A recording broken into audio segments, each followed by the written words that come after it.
naa ñu wax rek waa ji coupé moom na ko Youssou Ndour waxee woon bu dee yow la xamal ni yaa ngi ñuy tooñ bu dul yow keneen ku mu ci mënti doon na xam ne mi ngi ñuy tooñ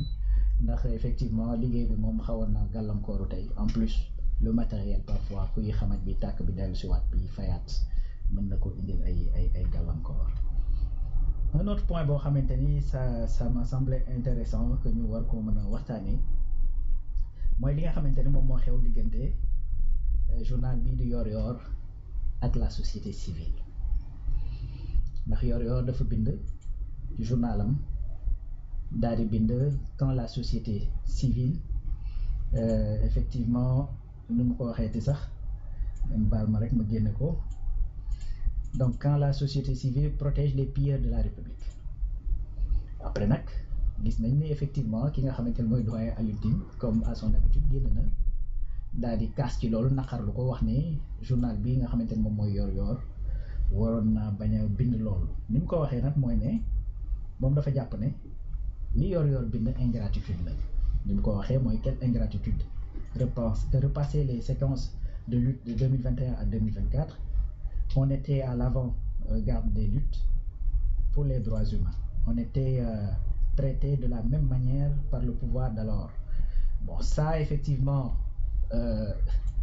je me permets d'en douter ndax wax dëgg fa yàlla du benn du ñaar du ñett yoo xamante ne parce que 2021 2024 nag dafa yàggul te fii la ñu fekk très sincèrement su fekkee ni effectivement le pouvoir bi fi jógee le régime bi fi jógee dafa am noo xamante ne noonu la leen doon traité fii Sénégalais yëpp ñoo ci teg seen bët combien de fois la ñuy wax ne société civile génn leen ngeen wax combien de fois lañ taxé société civile de une société civile bu nga xamante ne dafa nekk à la solde de ñi nga xamante ne ñoom ñoo fi nekkoon ci régime bi ñuy ma LISCA ci société civile la bokk mi ngi def liggéeyam kenn du ko interpellé ci leen mais nag dafa am loo xamante ne mënta nekk c'est-à-dire mënoo nekk aux abords du pouvoir collaborer avec le pouvoir ba pare ne kenn du ko wax dans le même texte doyen Alioune Tine mi ngi wax ne l'opposition est toujours amie avec la société civile et le pouvoir son adversaire. Voilà là où se situe le problème en vérité. Parce que la société civile n'est pas là pour être un ami du pouvoir ou un ennemi de l'opposition, ou bien le contraire, n'est qu'un ami de l'opposition et un ennemi du pouvoir. D'où loolu mooy vocation li nga xamante ne mooy la société civile. La société civile li mu fi nekkee mooy défendre li nga xamante ne mooy l'intérêt de la société comme li nga xamante ne noonu la ko turam noonu lañ ko duppee bu ñu demee nag bu gis ne doxalin yi dafa wuute ak loolu dafa nekk en porte-à-faux ngay wut koy nekkal ami ak ko dul nekkal ami koy nekkal ennemi ak ko dul nekkal ennemi c'est-à-dire là on est en droit de se poser des questions lan moo leen tax a jóg parce que une société civile boo nga xamante ni société ci li nga xamante ne moom la ñuy gis ci tur dong la yam ça pose problème parce que quand on parle de société c'est un regroupement d'individus ay nit ñooy boolewu nekk benn say pour constituer une société mais voilà une société civile ou bien des organisations qui se disent de la société civile yoo xam ne benn nit nga fay xam ba nga juddoo ba tey c'est-à-dire ça c'est un problème et que ces questionnements la ñuy posé une société civile boo xamante ne dafay nekk on discute d'une dette boo xamante ni ku ne xam na ni mi ngi xoj le Sénégal mi ngi xoj la République mi ngi xoj li nga xamante ne mooy le peuple sénégalais yegg fi mu yegg ci proportion yi mu yegg nga fekke lépp démb ak bërki démb fekke tey régime bi nga xamante ni moom la ñu imputé tout ça parce que moom moo géré pendant 12 ans jëlee ko de presque 3000 milliards yóbbu ko ba 24000 milliards ci encours de la dette ben ce même régime génn au pouvoir kenn ci ñoom ñëw bind livre ne effectivement dafay contrecarrer li nga xamante ne mooy rapport bi Cour des comptes génne di institution boo xamante ni yow société civile da ngaa waroon dox ci di ko dooleel nga recevoir ko ne effectivement ah ben c'est quelqu'un de très pertinent et cetera ak yu demee noonu une société civile boo nga xamante ni tey dañuy gis koo xamante ni day wax lu ñaaw ci jëmale ko ci ay institutions yu nekk ci réew mi nga tuddee ko liberté d'expression ñu wax ci keneen koo xamante ni tey dafa nekk ci réew mi fii yoratul sax no bay tànk xëy na wax ci moom loo xamante ni lu tegginawul la te lu tegginawul moom fu mu mënti nekk man en tout cas bokk naa ci ñi nga xamante ni dañ koy naqarul di ko ñaawlu ben waaye nga ni ani procureur fan la ne. Une société civile boo xamante ni benn ci seeni acteur ku ci mel ni par exemple Thiat parce que man maa ko dégg mu wax ko mu ne ku fi nekkati opposition bu la benn société civile jàppale parce que boo yéegee au pouvoir daf ñuy bàyyi. du loolu mooy vocation société civile. Une société civile bu nga xamante ni daanaka mën nañ ni rentier de la crise, c'est-à-dire chaque jour suba ngoon guddeeg bëccëg même à l'international booy def prise de parole li ngay def mooy effectivement justifier wala boog jéem a layal crise boo xamante ni dafa am ci réew mi, une crise boo xamante ni ñun ñi yeewoondoog yow ci biir réew mi gisuñu ko.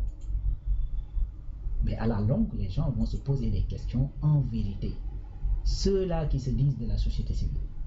nga xamante ne bu ñu baree ba bare juróom lañu wala fukk au grand au voilà bu ñu extrapoler ba extrapoler. Donc ñooñu en vérité lan mooy seen vocation dëggantaan lan la ñuy dox lan en fait la ñuy représenter. C'est ça les véritables questions que les Sénégalais se posent. Man mënuma comprendre benn doyen Alioune Tine nga nekk ci réew mi nekk sénégalais nekk di représenter li nga xamante moom ngay représenter am expérience bi nga ne moom nga am chaque jour si sa discours ak si say éléments de langage il faut nga utiliser des termes des expressions yoo xamante ni maanaam ku ko dégg te ñëwul Sénégal jàpp ne Sénégal ñu ngi tojante ay bopp.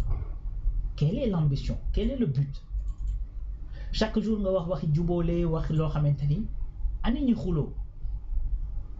Man c'est des questions qui me turlupinent yoo xamante ni daf may interpeller. C'est-à-dire voilà une société civile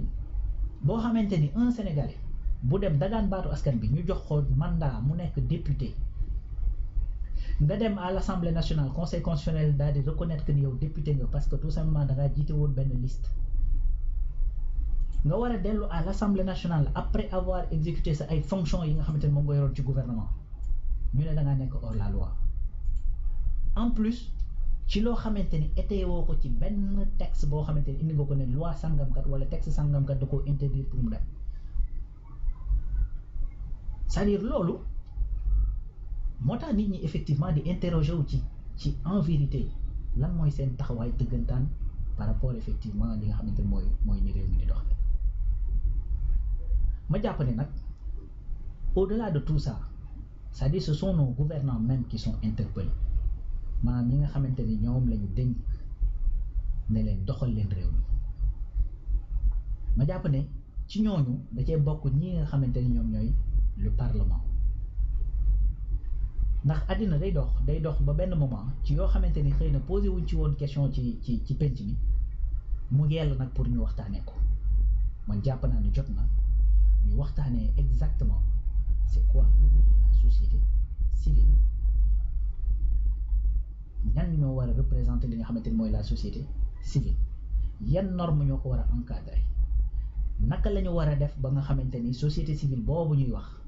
lii les tenants et les aboutissants jëm ci ni nga xamante ne noonu la ñuy fonctionner noonu la ñuy renouveler seeni instances ñu mën cee am ay gët ñi nga xamante ne ñoom ñooy le législateur mën cee dem mën cee am ay gët mu jëm effectivement ci seen fonctionnement mu jëm ci seen ay renouvellement instance mu jëm ci seen financement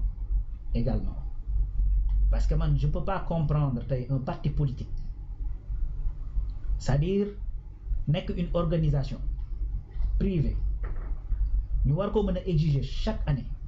nga am foo war a dem pour déposer sa ay bilan financier wane ni yaa ngi dox wane say instance ñi ngi dox yaa ngi couvrir le territoire national war a effectivement wax itam say financement parce que loolu mooy intérêt wu ñu la laaj bilan financier foo ko jëlee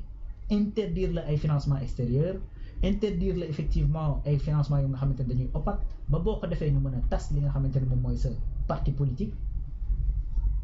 te loolu effectivement war ñu koo lawal jëmale ko ci li nga xamante ne mooy la société civile en vérité bi nga xamante ni jóg nañ ci ne dañuy réguler les médias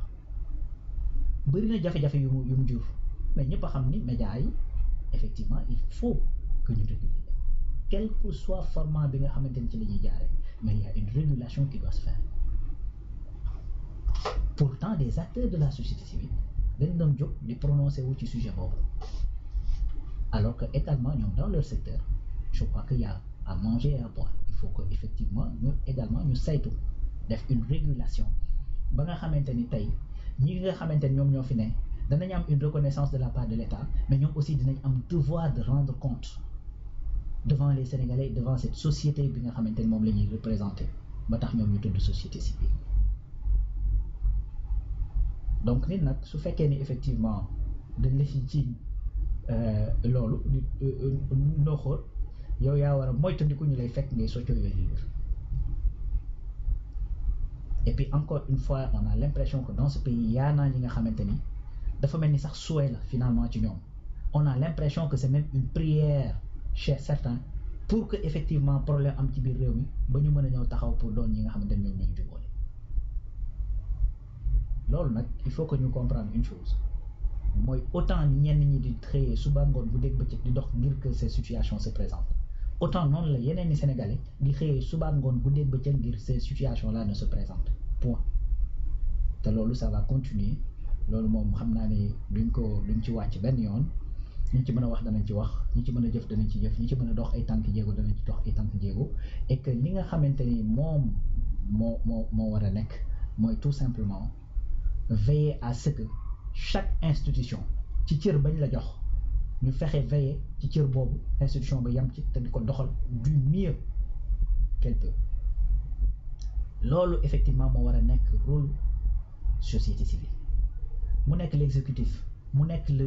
le judiciaire mu nekk le législatif c'est-à-dire pouvoir benn bu ci nekk société civile dafa war a taxawaayu njaaxanaay taxaw à équidistance benn bu ci nekk la muy dox bu dekkee mi ngi jaar yoon nga ne ko waaw góor su fekkee dafa am lu ñu ci war a améliorer nga ñëw nekk benn force de proposition su fekkee dafa am loo xamante ne nag dañ cee entêté wu ne rek loolu kenn du ko améliorer te du njëriñu askan wi nga taxaw temm nag quel que soit effectivement fu yëf yi féete mais li ñu mënta comprendre mooy démb ak bërki démb ñu nekkoon ci pouvoir nga nekk ci seen wet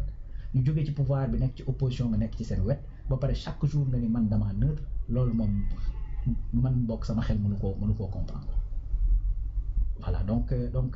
si vous voulez effectivement que aperçu que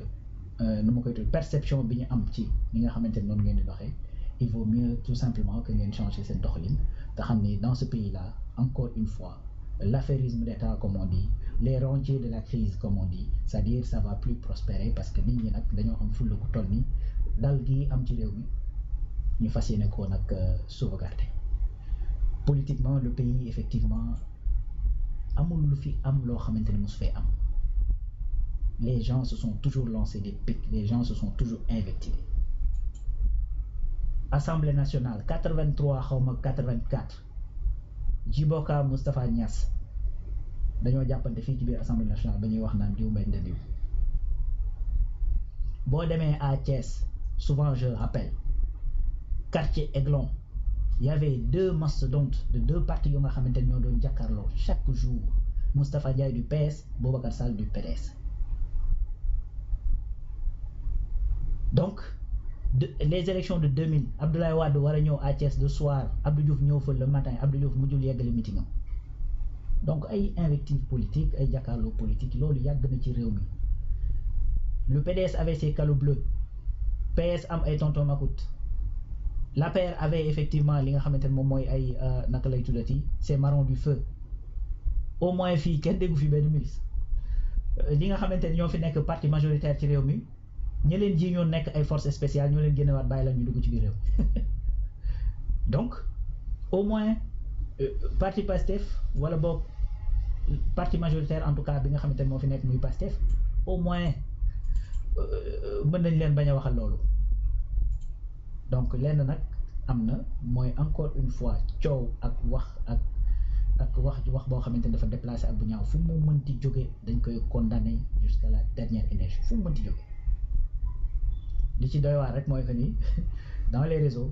da ngay wax ñu ne la xale yi ñooy def nangam mais fu mu toll nii fan yi ñu génn mag ñi la ñuy gis ne effectivement ñoom ñooy def ñoom ñooy wax yu ñaaw ñoom ñooy jël di teg ci deru nit wax bu ñaaw te en vérité ñooñu nag wax dëgg fa yàlla. Ku ci mel ni Aziz Diop ku ci mel ni Ibou Fall ñooñu moom mën nañ waxal lépp ba mu des ne Ousmane Sonko la ñu àndal ak ñi nga xamante ni ñoom ñoo ànd ak Ousmane Sonko. Donc pour man il faut que société civile également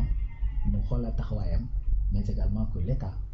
obligé ko à ce que mu xoolaat taxawaayam à travers effectivement le législateur bi war a légiférer jëm ci wàllu woowu donc loolu moo doon deuxième point bi nga xamante ni ci point yi desoon du moins dañu waroon koo traité dernier point nag bi nga xamante ni bëggoon nañ ko waxtaanee tey mooy li nga xamante ni moom moo xew fan yi ci penc mi nga xamante ni souvent dañuy waxtaanee lu jëm ci wàllu drogue te ñu gis ne souvent aussi dafay impliqué ay jeunes ay xale yu tuuti yoo xamante ni dañoo nekk ci wàllu milieu ñii ci showbiz bi ñii nga nekk ci wàllu cinéma beeg yu demee noonu mu nekk benn point boo xamante ni aussi je pense que ça interpelle tout le monde ça interpelle tout le monde dans le sens où